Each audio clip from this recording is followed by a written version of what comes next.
وَلَقَدْ يَسَّرْنَا الْقُرْآنَ لِلذِّكْرِ فَهَلْ مِن مُّدَّكِرٍ۔ آج سورہ بقرہ کی 2 آیات 6 اور 7 ان کی روشنی میں تھوڑی سی گفتگو کی جائے گی۔ بنیادی طور پر قرآن کریم نے اپنے آغاز میں فکری اعتبار سے انسانوں کے 3 گروہ بیان کیے ہیں۔ ایک گروہ اللہ کے مومن اور مسلمان بندوں کا ہے،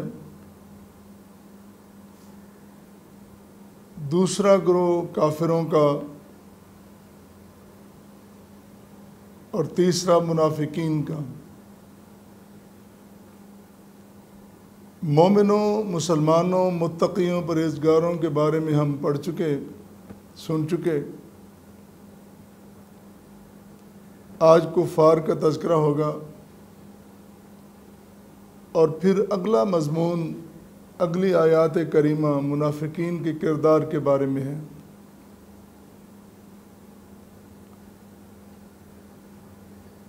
کفر کا جہاں تک تعلق ہے، ہمیں یہ سمجھنا ہوگا کہ یہ ہے کیا۔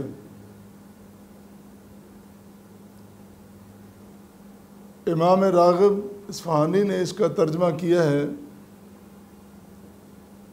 کفر کا معنی چھپانا کسی چیز کو۔ ویسے تو رات کو بھی کافر کہتے ہیں کہ وہ روشنی کو چھپا لیتی ہے، کسان کو بھی کہہ لیتے ہیں، لیکن یہاں مراد یہ نہیں ہے۔ یہاں مراد ہے حق کو چھپا لینا اور پھر انکار کرنا۔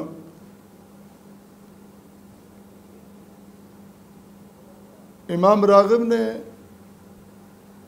کفر کا تذکرہ کرتے ہوئے اس کا متضاد اور معتبر لفظ شکر بیان کیا ہے۔ کفر اور شکر آپس میں متضاد ہیں۔ کفر انکار ہے اور شکر اقرار ہے،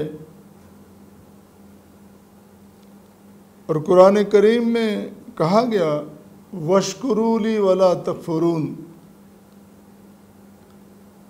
میرا شکر کرو، کفر کرنے والے نہ بن جانا اور کفر اختیار نہ کرنا۔ پھر اسی طرح قرآن کریم میں ایک مقام پہ فرمایا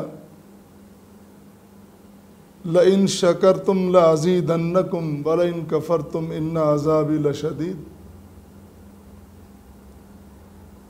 اگر تم میری نعمتوں پر شکر ادا کرو گے تو میں اور زیادہ عطا کروں گا،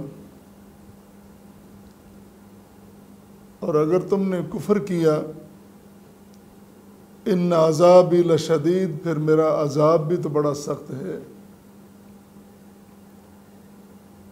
انسانی زندگی میں ڈھیل ہے، انسان اپنی مرضی سے جو راستہ چاہے اختیار کر لے، لیکن بالآخر حساب ہونا ہے اور جواب دینا پڑے گا۔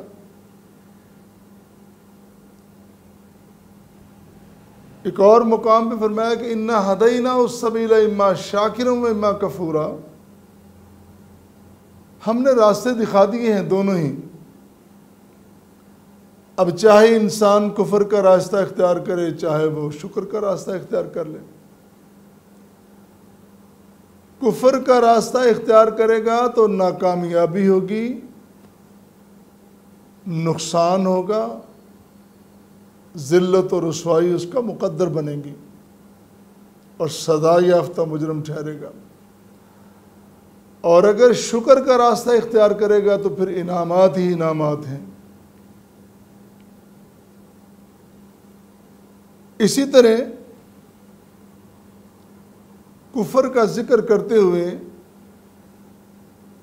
سید امیر علی نے اپنی تفسیر میں اس کی اقسام بیان کی ہیں۔ انہوں نے لکھا ہے کہ کفر کی 4 اقسام ہیں۔ پہلے نمبر پہ کفر انکار ہے، سرے سے انکار ہی کر دینا، اور دوسرے نمبر پہ ہیں کفر جہود، سمجھتے بوجھتے جانتے پہچانتے انکار کر دینا، جس طرح